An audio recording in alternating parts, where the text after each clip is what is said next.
Hi, and welcome to In Between Pages with James Lott Jr. We're going to go in between some pages of the latest book that I'm excited about, and a guest who I've had before, and I'm happy to have her back on the show. I love having returning guests, especially the ones that are good. And she played some bowls for you last time and made me very comfortable. I'm very happy to have her back on the show because she mentioned she had a book coming out and an app coming out. So now we can talk about both things because today the book Sacred Vibrations, Transformative Power of Crystalline Sound and Music it's out today. You go to Amazon. I'll tell you where else you can go to. I'm gonna read a description about it in a second, but I first want to say hello to Professor Jeralyn Glass. Hi, Jeralyn. Hi, James. Thanks so much for having me back. It's always a joy to speak with a fellow musician.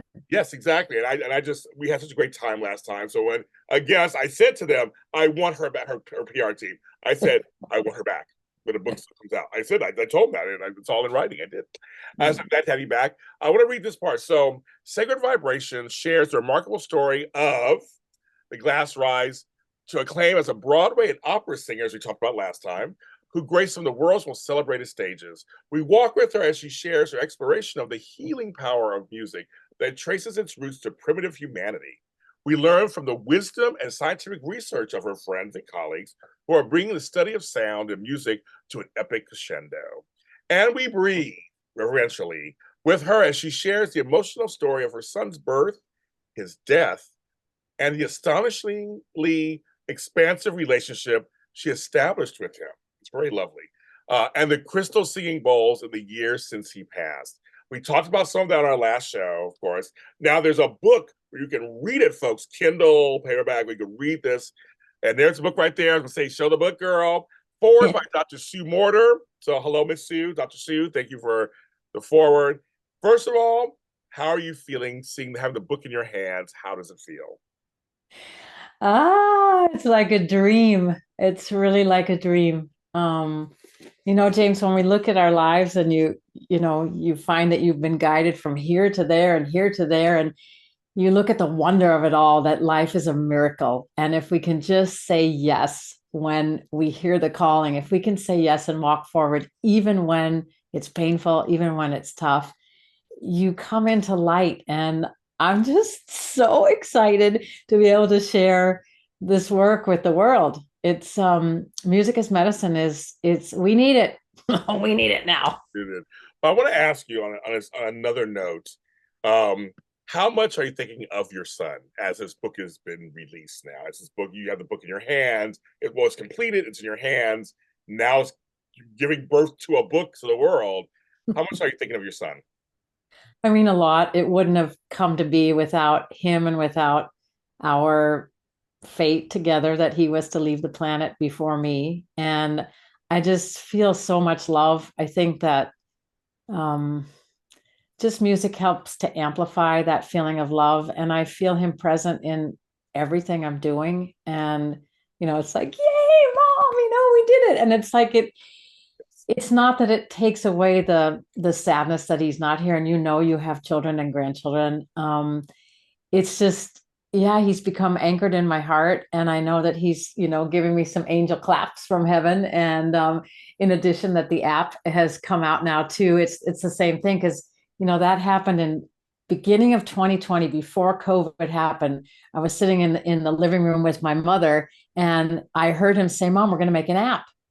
And I'm like, no, no, it's the same thing with the book. Mom, we're going to write a book. And it's like, Mom, we're going to do a card deck. And it's like, son, I'm busy. And it's like, no, I mean, he's guided these projects. And I think the feeling behind his early passing is that we have a bigger purpose. And that purpose is somehow bridging heaven and earth and having communication, this wonderful radiance from the angelic realm, from the celestial realm. And I get to share that with us. I get to share that with humanity. And I mean, he's got a big message, and I just feel like there's so much love for all of us available if we can tune our hearts to that. And I love that. I know I do. I love that. And I do, as I know, I lost a brother, so I know you talked about last time. I feel him here for certain things. He's here. He's with me. He's with me. We're here for things. They're with us, and it's great that. Congratulations on your book, first of all, congratulations on it. Completing something, doing something completion is very good. But you also have an app. So tell folks about the app again. We mentioned it last time a little bit, but now it's out. So Now it's out. let's So, talk about it a little bit before we get to the book fully.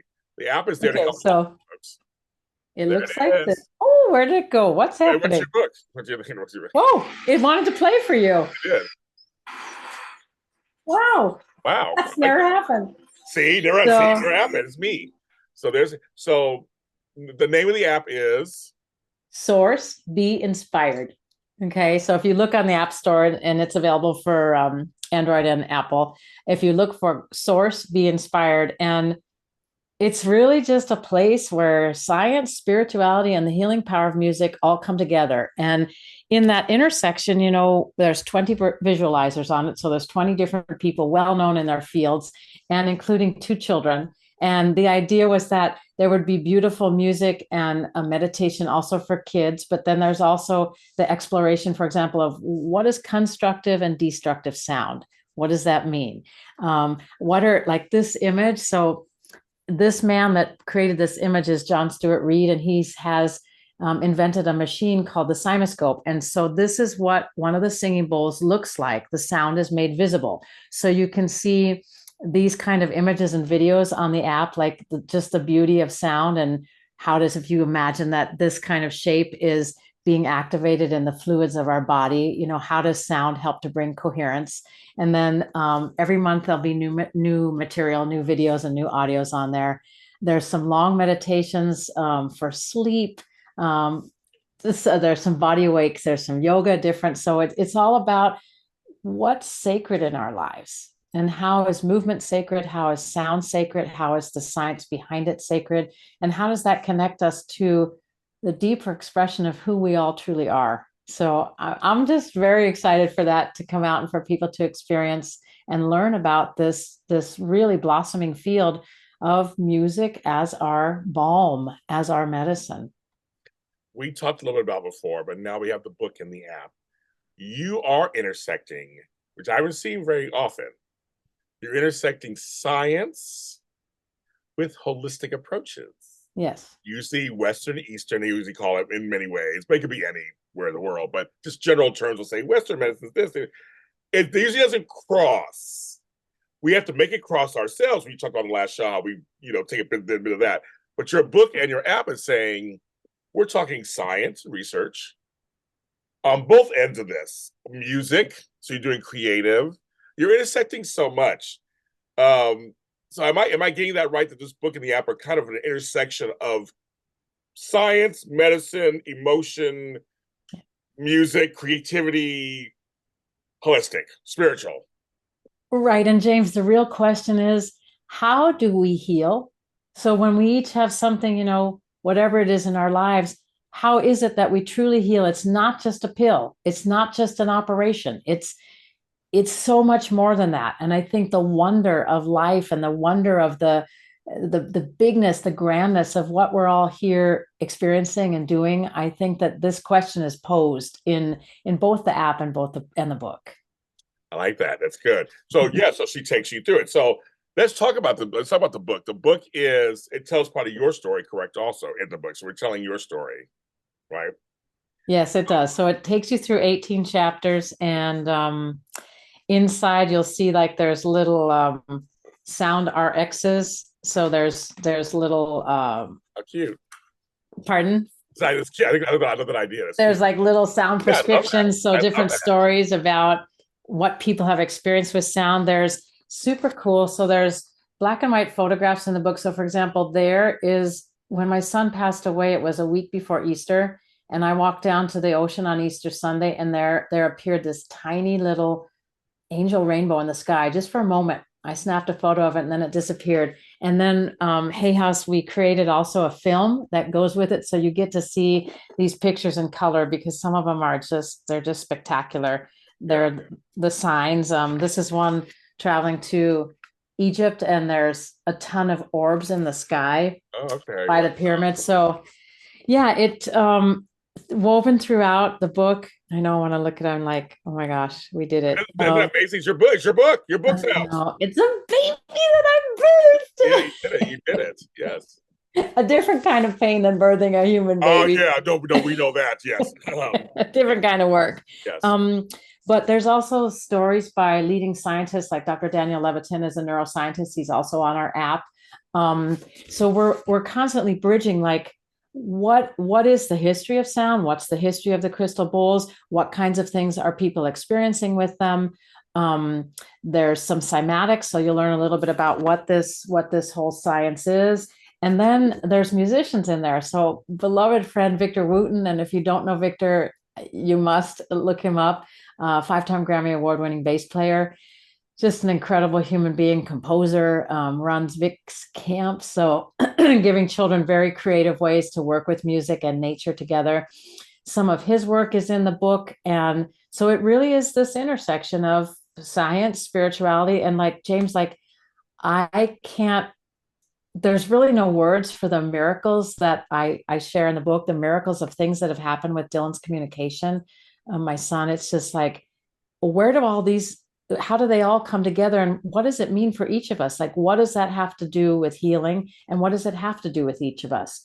But it's a combination of science, miracles, sound, music, history, technique. Like, what does it mean if I play a pentatonic scale? So you know about that. You know what's the meaning of five, and what is the history of that scale? And like, for example, I tell a story about an Indian man who I was playing that particular scale, and he was a cancer patient, and he just jumped up afterwards and just he was ecstatic, and he said that sound brought me back to my childhood in India. I was on the rooftop with my mom and my siblings, and just watching this man go through what he did and heal. Um, just so there's stories like that in the book. And then at the end, I ask the question, what's the future of music as medicine? And I share about Beethoven and Beethoven's Ninth Symphony, which we all know as da da dee da dee da da dum bum ba dee da da da dum. And we also made a beautiful popular song rendition of that piece, the Ode to Joy. That's releasing with the book, so it'll be releasing. That it will be releasing right after the book, so you'll hear that very very soon. And really ask like, what's the connection of the great art of music and where we are today, and where are we taking this forward? How are we taking this forward, and why is it meaningful in today's culture and society and everything we've all been through in the last few years, right? The has changed everything. Life for all of us has changed. So Yeah. it's very expansive. It's very grounding. You also learn about the chakra system, and then there's different characters in the book, and stories of people and their experiences with sound. So Yeah. yeah. Well, it's funny. There's sound is really, it's funny you were talking about sound because in the entertainment world, I read an article, a couple articles on this, where and I'm seeing it actually happen. TV shows, brand names, they're saying that now we're all going to be having a signature sound. Before it was a logo, before it was this or an animal, a spirit animal, whatever. They're saying in the entertainment business that people are responding to sound. Yeah. And it's funny. So, for example, at the end of I do soap operas. That's one of the things I do. Young and the Restless, Bold and Beautiful. At the end of their show, the show ends on a cliffhanger. Usually, and somebody's like, "You told me you love me," and it goes to them, it goes back. Then it goes to the logo of the company, and it's the William J. Bell company, whatever. It's a sound, and you know the sound. And then it goes but then CBS has a logo because it's a sound. And so I know when I hear those two sounds after the show, I feel comforted in a weird way. I feel like I'm like, oh yeah, I just watched my soap, and now it's time to go on to the next thing. Like it's like if I don't hear those two things afterwards, I respond differently. Very interesting. Also, Gary V, who's a famous, obviously, influencer out there too, he changed to a sound at the end of his videos because he's one of those who say, yes, we're moving to sound. So it's just interesting. You're mentioning sound as a healing property or a comforting property. I can honestly say when I hear certain sounds after my shows, I feel almost comforted, like, well, that's part of the show. Now I finished my show. Now I go on to the next thing. I just want to share that with you. And it's kind of funny. I believe what you're saying. I believe it. I believe it. And it's so interesting, James, like, if it's a kind of vibration, which is an energy, and if we infuse that with an intention, so whether it's on the shows, we want to bring people joy, we want people to feel good, we want people to feel hopeful, or whatever it is, if we infuse an intention in our sound, there's a famous formula by Jonathan Goldman, who's a pioneer in sound healing, that says frequency plus intent equals healing. So a frequency plus our intent, it's the same with music, but sound really has the ability to touch us where nothing else can. We might see like a beautiful painting, or we might see a beautiful flower, or whatever, but something happens where we get goosebumps when we hear sound. Well, you and I know this as musicians, but I know this especially as a voice, because I'll be at a restaurant or somewhere and someone will walk up. It happens to me all the time. This is not for bragging, right? It happens to me frequently. They'll go, I wasn't eavesdropping, but I would hear your voice occasionally over the other voices, and I loved it. Or it's so beautiful. Or they said other things to me too that are that are a little R-rated, what my voice does to them. But it's like literally right. It's the timbre of my voice, or the low, and I'm like that. And then I heard it once happen to me, where I heard somebody at a coffee shop, and it bounced off the wall and went right to my ear. They weren't sitting near me; they were somewhere else. But I turned, I knew who it was, just from, like, that guy over there. And I would tell, I said, I just want to tell you, your voice, I told the whole thing, we laughed about it, but right, there are certain voices, which are sounds, also, right, that really affect you in a way that's like, it overtakes you a little bit, right? Right. So in our remake of it's called Joy Reboot, the remake of the Beethoven. And we start with a dear friend and colleague who's Danish, and he's a bass baritone, and his voice, he has millions of streams of his I'm music, but sure. his voice just takes you, and it just envelops you, and you drop right in. And I think that people are becoming more and more aware that each of us has our own unique vibrational signature, just like our fingerprint, right? And I feel more and more as a professor of voice that it's really important to help people identify, talk about that in the book, identify it, really embrace it, and then free it so that you feel like you're in tune. You're playing your own human instrument in harmony. So like when you were describing some of those voices, you can imagine that there must have been a great harmony in them to have such a resonant sound that, went right under your skin. Well, is that also that other saying, we've heard it for years, music soothes the savage beast. I'm sure you've heard that saying in your life, like I have. Yep. What are your thoughts on kind of that? Because it's almost talking about what you're talking about here also, as part of this also, isn't it? James, I think after my son died, and there was just like, there was no pill for that. There was no medicine for that. And, um, sometimes that's also quoted as it has can soothe the savage breast, like can soothe what's in the heart that you can't, that's just like, right? The music has the power to really calm us where nothing else does. And it's very individual, it's very individual for each person. What is that sound? Is it the sound of crystal bowls? Is it the sound of someone playing beautiful music on a harp or a guitar? Or is it an orchestra? Is it a string quartet? Um, you know, and I think important is music has the power to soothe us, to soothe that savage beast. And sometimes if we just do this, and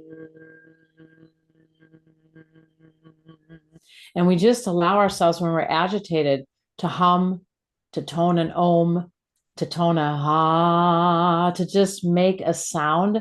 Sound can help to really move energy and bring our body back to balance.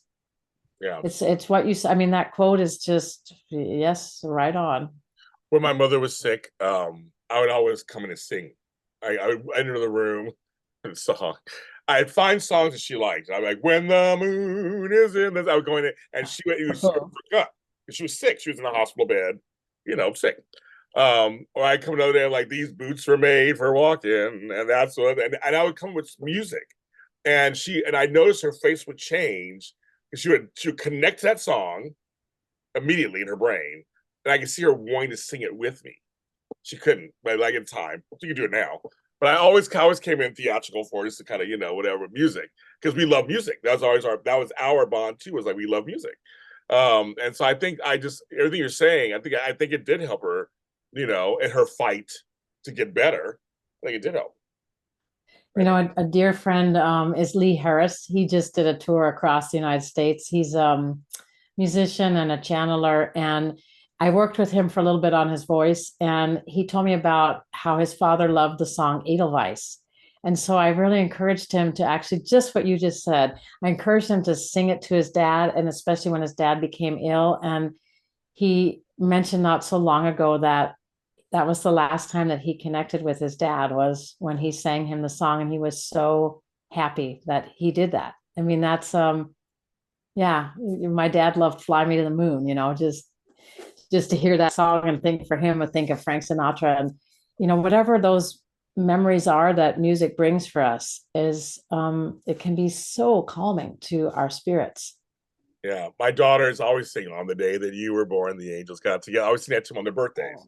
So they love that. I never, and Decided to create a dream come true. so they sprinkle moon dust in your hair, and the whole thing. And I love when I do that. I love when I sing that part of the song. That is why all the boys in town follow you. The thing. So I own the rights, folks. I own the rights. But yes, it's they love when I sing on their birthdays. I never do since they were kids. So I think one year I forgot to sing it or something to one of them. She was like, "You always sing that song like that," and they were really. I had to sing it to them. I'm like, "I'm sorry," but you're right. I think musical memories and certain things they really do affect us emotionally and physically. I really do. I really do believe that's why when I first met you, I was like, everything she's saying, I completely agree with. It's like sound is really powerful. Why do you think it's not always taken seriously though? Like it's like sound is sound, but sound is everything. I mean, sound is everywhere. I feel very strongly. I think I had mentioned to you in our last talk that I was honored to present in Washington, D.C. for the Kennedy Center and National Endowment for the Arts, National Institutes of Health, and the Renee Fleming Foundation on the power of sound. I was an illustrative performer. And to watch the scientists, how they were moved in a 10-minute presentation, because I think it's really, really, really important that we have the mental body, and that kind of brilliance is very important, and the research and the practicality of what we do when someone is ill. But then like watching like what happens to a Parkinson's patient when suddenly they hear some music that's got a beat, and then they can follow that beat and they can walk in a different way. Or when you see a child that's going in for an operation and suddenly you have her sing a song with you, a song that she loves, and she's completely calm. I mean, there are many things that music can do that nothing else does for us. I agree with And I think we're so used to looking for something outside of ourselves that can make us feel better. But if we just come inside and say, okay, this is the original crystalline vessel, and our blood, our bones are made, are crystalline in structure, and we vibrate. Quartz is an amplifier, receiver, transmitter. And then we take music and we allow that to be received, to be amplified, to be transmitted. That changes us, James. It's you. beyond words. And there's so many things, as we all know in life, that there's no words for. There are no words. And what you're describing, singing with your children, is just like, yeah, you guys will ground that memory, and it's ground those memories for the rest of your life. And then the kids always want to hear you sing that because it uplifts them. It does something to the spirit that nothing else does. And you're right. And I just think that, music has, I mean, you hear about people playing music during surgeries, you hear about music playing, for people who are in vegetative states. I mean, vibrational sounds in water. I mean, it's all kind. I mean, it's like I feel like everything is sound. I mean, everything is sound. Everything. My fan is giving me sound. Your lights give you sound sometimes. Like the door, the plants, the wind, the rain, the birds, there's sound vibrations everywhere. And I believe in it so heavily that it's when you're sitting somewhere and you hear something that's pleasing to your ear, it does change everything. I think so. No matter what it is, just no matter what it is, you hear it. If your ear takes it in and you're just like, I feel really good about hearing this sound. You want to hear it forever, right? You want to keep listening to it. You crave more of it, right? And the cool thing is that sound, I mean, that's why people love songs and music, because sound somehow gets imprinted in the very cells of us. There's a memory from sound and vibration. And we know, oh wow, when I hear that, I feel so happy, right? Sound can be associated with different memories. And sound can be that thing that if we can't get out of the depression or the sadness, that sound poof, lifts us right up. And It's they put this too, Jeralyn. If people maybe on the Christian side are watching this or whatever, you sing in church. There's lots of music in church. That's a healing thing, right? It's also free. You're singing for God, to God, yourselves, everything. That's a big part of it too. There's a lot of song and a lot of denominations of religion. There's songs. Oh yeah, in every religion of the world. I mean, in every religion. And I feel like when you open your mouth and you begin to find this unique vibrational signature, and then you're sharing that with others, that for me, that's a direct connection to God. Yep. And however you want to name it, whatever religion it is. But for me, when I open my mouth, boom, that's a direct connection to the light, to source, to the bigger picture of who and what we are. And I think that's partly why I really love the idea of calling the app Source, Be Inspired, because it relates to that there's something much bigger than us. Again, no matter what we call it, how we name God, but it's something that is there. It's a light, it's energy, it's sound vibration, and that can always be something that guides us and inspires us. I agree. The book is called Sacred Vibrations, the transformative power of crystalline sound and music by Jeralyn Glass and forward by Dr. Sue Morton. There's the book's a beautiful cover. I'm going to go to one of her events and I'll probably do some content while I'm there. So stay tuned for that later. But I just want to say, Jeralyn, congratulations. You are a joy and a wonder. And you're my friend. And so I'm so glad for the book. I'm very happy for the book. James, I want to tell you one little thing about what this image means. So this is a high F note. So it's an F note in the fifth octave. So it's a high note. We would say in the science of sound that it's vibrating above the crown chakra. It's not in the body. And so for me, this F note, which is connected to the heart, is love, right? I mean, music itself is love, but technically that F note corresponds to the heart. It has 22 of these little antinodes, okay? And that's very unusual in the CymaScope pictures. That's a very unusual number to have 22. Well, my son was born in Germany, so he was born at 2222. And that's what it says on his birth certificate, 10:22 at night. Oh, and so when I saw the image that came out from the CymaScope and that it had 22 of these little antinodes, it was like, oh my gosh, we got to do something with that, because it's the heart, and it's the heart above the head connecting to heaven. We have to do something with that image. So, and then the background colors is a sunset that he took the picture of. And so we melded all that together, and it just feels like there is so much the energy of love eternal, about mystery, about joy, about celebration. And that is what sacred vibrations are all about, to help bring that back to each of us, to help us find our way back home to that place of connection to God, to the light, and to joy. And I dedicate this show to your son. Oh, and he is here. I feel like he's here right now. So to your son, for inspiring you to do this, and in a way, it was a collaboration. It was a collaboration for you two. So there he is. There you. Oh, so handsome. There he is. They look just like you. The same smile. Looks just like you. So we'll dedicate the show to him. And he's going to watch over this whole release. It's going to be wonderful. Folks, I said, for sure you can get on Amazon. You can get on Kindle if you don't want to hold it. You can get Kindle, a paperback, also probably Barnes & Noble also too, right? All the bookshops. All bookshops. And we, you know what, when we did the audiobook, I actually chose singing bowls for each chapter. So there's a little combination of about 25 to 30 seconds before each chapter that kind of opens the space for you to receive, those of you who like to listen to audiobooks. We have a lot of fans like audiobooks. Please. So Audible, whatever, Amazon, just check out the audiobooks too. You can check that out also. That's a big deal. I know a lot of folks who like that. They do that. So that's so cute. You did a little extra. I'm like, okay, it's a little extra for you guys. Yeah. They're there. So she's a performer. You're a performer. Always. You're a performer. That's right. You know, this doesn't leave us. We're performers. We always perform. In a good way. Thank you, Jeralyn, for being on the show. Everybody, thanks for watching. Of course, I have my own books on Amazon. You can check those out too. My music everywhere also. Support authors, support people who are putting out books that are there to help and heal the world. Because like she said, we need it more than ever right now. We need it more than ever. So please open your hearts, open your minds, check out this book. Go run out and get it. Tell them James sent you.